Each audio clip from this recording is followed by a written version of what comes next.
next up in our list of speakers is Joost Haarsma. Yep, I'll just set it up in a second. Yeah, so while you're setting those up, I will just quickly do a small introduction. So for everyone, Joost has completed his PhD at the University of Cambridge, where he studied the neurobiology of delusions and hallucinations. And following his PhD work, he worked at the University of Oxford, where he was a postdoctoral researcher studying cholinergic system in dynamic learning. He's currently a postdoc at University College London, and he focuses on computational descriptions of the neural mechanisms underlying psychiatric symptoms. I'm very excited to hear more about his topic today, which is layer-specific neuroimaging that's looking at predictive coding theories and psychosis. We are seeing your presenter view, so I'll just switch. Let me just, it would be nice if I could see my notes, but I think there must be a way to just show you my slides and not my notes. I think just showing you a portion of my screen should be an option somewhere. I'm not entirely sure how to set that up. If not, I can just wing it. Renzo or Luca, I thought that there was a button that you could just switch the two screens. Do you know how to do that? I think if Joost has only one screen in front of him, then he would need to do this via Zoom, unshare. And when you share your screen, you get a little menu, and then there's a button on the top in the middle that says something like advanced, and then you can select a portion of the screen. Got it. Yeah. All right. So that's I won't spend too much time trying to do this, but portion of screen share. I think I can get this to work. This looks good from our side. Yeah, it does, that's all right. Good enough. Okay, cool. Maybe a bit to the left. A little bit to the left. Okay. You should have green outlines, maybe that. Yeah. How's that? I think we got most of it. Yeah. It looks good. Yeah. Okay, cool. All right, thanks so much for the introduction. So my name is Joost Haarsma. I'm currently at the Department of Imaging Neuroscience at UCL, formerly the Wellcome Center for Human Neuroimaging. I want to talk a little bit about layer-specific neuroimaging and what it could help, how it might help us to understand symptoms of psychosis and particularly hallucinations. But I was thinking, perhaps before I could get to that particular point of my talk, I just wanted to start out with a little bit of a meta-scientific kind of introduction to how I view layer-specific fMRI and how it might contribute to psychiatry. And I think it's particularly important in the context of studying clinical disorders, because ultimately we hope that perhaps Laminar fMRI can tell us something that we would otherwise not know, and it might help the treatment and the well-being of these individuals.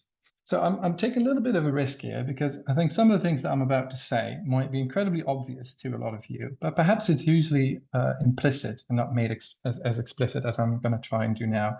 And also, some of what I'm about to say might not be as clearly thought out as hopefully the empirical part of my talk.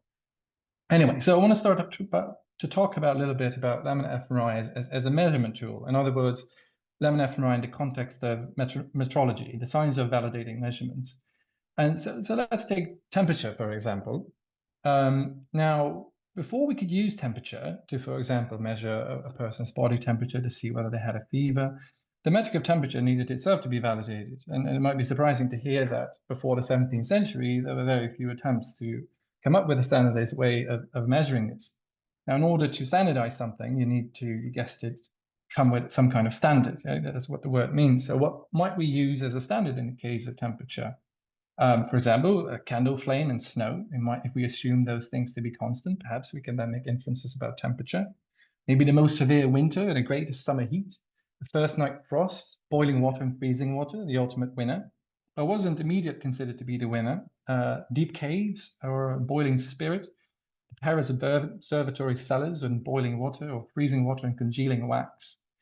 So it's it's particularly difficult to establish something as a stable measurement if that method itself that you're trying to establish is needed to confirm that stability in the first place, right? So imagine doing neuroscience with only fMRI. You're doing an fMRI experiment, try to locate what vision part of the brain is processing vision.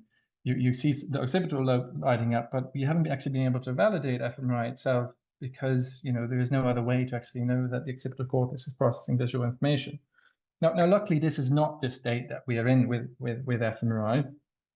So if you look at, for example, one of the first bold fMRI studies done, so when some of the first bold fMRI studies were done at the visual cortex, we had a very clear expectation of where that signal was exposed to be, right? We knew it had to be in the occipital lobe because of decades of neuroscience before that. So the fixed point here was the locus of activity, and the method was required to meet this standard. And if activity would have been anywhere else, we would have concluded that the method failed us, not that we made a new discovery about where visual activity is being processed, right? So I would argue we're here still in the realm of metrology, not so much neuroscience. And you can see the same when Laminar fMRI came about. Again, participants were presented with flickering stimuli, and it was expected to see activity in the middle layers of the visual cortex, right? That was the standard that had to be met by this particular method. And we knew what this standard was by a lot of seminal work on the microcircuits of the visual cortex, and mostly in monkeys. So activity needed to be in the middle layers here, and if it was anywhere else, we would be suspicious. Indeed, when activity was also found in the CSF, we did not conclude that the CSF, cerebral spinal fluid, is crucial in processing visual stimuli when it was an artifact of draining veins. This means, again, we're still in the field of metrology. So when does something like Laminar fMRI actually become a useful tool to understand neuroscientific questions? And it seems interesting to note that this is not a sudden change. It's not discrete, sudden, and it's not always made explicit. So here's a study by my supervisor, Peter Koch. And in this experiment, there was a visual illusion was being generated by these Pac-Man inducers. And when they were aligned in a particular way, there were these illusory contours, and lo and behold, we could find, or Peter could find, activity specifically to the resonotropic location there that was driven by the deep layers, right? Now, one might wonder whether we have moved here in the field of neuroscience, and when you read the abstract of this paper, it says that these results demonstrate both the usefulness of Laminar fMRI, right, which is a metrology claim, while also stating that these results help us to understand the role of top-down signals in perceptual processing, which is a neuroscience claim. And in a way, this shows that the distinction is perhaps between metrology and neuroscience in this case is perhaps nuanced. Sometimes findings that are intuitive and robust kind of build confidence in both the method as well as our understanding of neuroscience. And I suppose this tension between metrology and Laminar fMRI as a method for neuroscience will probably likely evolve gradually over time when evidence from multiple fields and methods and groups tackle similar questions and converging on similar answers by doing so. Now, why did I tell you all of this? That might be very obvious to a lot of you. Well, when you're interested in understanding a psychiatric symptom like hallucinations, I think these questions become important. So what kind of claims will Laminar fMRI actually allow us to make, right? So it really depends on the amount of trust that you put in the particular method. And so let's say we have a particular symptom of interest, hallucinations. I'll really get to some empirical work in a second. But just hypothetically speaking, right, you test two different individuals. Both report to see something that is not really there. And one of them, you can decode it from the middle layers of the early visual cortex. From the other person, you can decode it from the deep layers. Now, what can you conclude? And I think you can distinguish between different types of claims here, just that vary in the amount of strength. So you can make weak claims to say that there's a distinct processes that underpin hallucinations in these two individuals without necessarily making any claims about what those processes might be. Make a less weak claim where you actually say that perhaps there are distinct cortical layers involved in these two forms of hallucinations. Can make stronger claims saying that these may reflect particular processes. For example, one of them might be a feedback hallucination, the other one a feed-forward hallucination on the basis of the layer profile, where you make stronger claims and make claims about what the actual, that they might actually underpin particular functions, like maybe the deep layers represent perceptual hypotheses, and hallucinations therefore in one case might arise from perceptual hypotheses, or perhaps even sort of neuromodulatory systems that you might tie to particular layers. And I suppose the degree to which you can actually make a claim is dependent on the amount of confidence, I suppose, you're willing to put into these methods. So I hope that making that explicit just before the main part of my talk will be useful. So let me just talk about hallucinations then. So I have to introduce my cat first, Gwyn. And one evening, very sad evening, she went missing on a cold February night. And I went looking for her, and it's a very cold, windy night. It was dark, I didn't see anything. And while I was looking for her, I was constantly mistaking the sound of the wind for hearing cat cries, right? And then I got home, she still wasn't found. And I was lying in bed, and I had this mild form of tinnitus. And again, I was mistaking with hearing my cat crying outside for my tinnitus. I fell asleep, and suddenly at 3 a.m. I woke up with a loud cry of a cat near my head, and there was no cat there. I had this very vivid hallucination. Now, while there might be different mechanisms at play here, what's common about these experiences of me having these auditory hallucinations is that they seem to be coming from some kind of, you might call it a perceptual expectation of hearing a cat cry, or perhaps better even, a hope of hearing a cat cry. And this idea that hallucinations might come from the way that the brain integrates top-down information and sensory input is kind of coming from the predictive coding framework. And this predictive coding framework, as a lot as you know, is essentially the notion that the brain forms a model of the world by making predictions about the most likely sensory input and update these predictions by virtue of a precision-weighted prediction error that updates this internal model of the world so it's more accurate next time around, right? Now, various ways that might be implemented in the brain, but a lot of the predictive coding theories that try to locate it in the brain, they suggest that perhaps the pyramidal layer 5 and 6 layers, that they convey these perceptual predictions, while prediction errors are being calculated in the superficial layers, and sensory input comes in into the middle layers. And this notion that the brain integrates prior information with new sensory evidence has very deep connections with the idea that the brain is forming some kind of Bayesian hierarchical inference. So if this is the way that the brain forms an accurate model of the world, a wrong model of the world, as we see in hallucinations and delusions, is probably arising from an imbalance between how priors and sensory inference are being integrated. And probably how they're being integrated on the level of the microcircuit. Now, what might be happening then in psychosis? Now, the early predictive coding models of psychosis were interestingly actually suggesting that priors were weaker, and it was based on basically 3 findings. It's a very influential paper here by Chris Frith and Paul Fletcher. And there were 3 key findings, essentially. The first one was that people with psychosis and schizophrenia in particular are unable to tickle themselves. And that was taken, and some other evidence supported it, that they do kind of not downweight the consequences of their actions, right? So normally, if you touch yourself, there's a particular prediction that you're going to touch yourself, and therefore it's downweighted, and it might play an important form in agency as well. Furthermore, people with psychosis are often resistant to particular illusions. And during learning paradigms, these prediction errors that are key for driving learning are somehow aberrant. And taken together, this suggests that perhaps priors are being downweighted, which might explain some symptoms of psychosis. However, there's this other model, also predictive coding model of psychosis, particularly focused on hallucinations that suggest that these expectations are actually overweighted in perception, right? And this makes intuitive sense. Right? When you see something that is not there, your perception becomes disconnected from your sensory environment. So you're overweighting your expectation or downweighting your sensory input. And there's some very interesting evidence for this. So in these simple paradigms where a particular stimulus predicts the onset of an auditory stimulus, if you just present the visual stimulus on its own, a lot of people will report to hear something that is not there. And it's particularly the case with people with auditory hallucinations. So this is quite compelling evidence that predictions might be overweighted in psychosis. And it raises some really fascinating questions about what might be going on at the level of the neural circuit. And as I already alluded to, predictive coding makes quite specific claims about what happens on the level of the microcircuit in terms of predictions and stuff.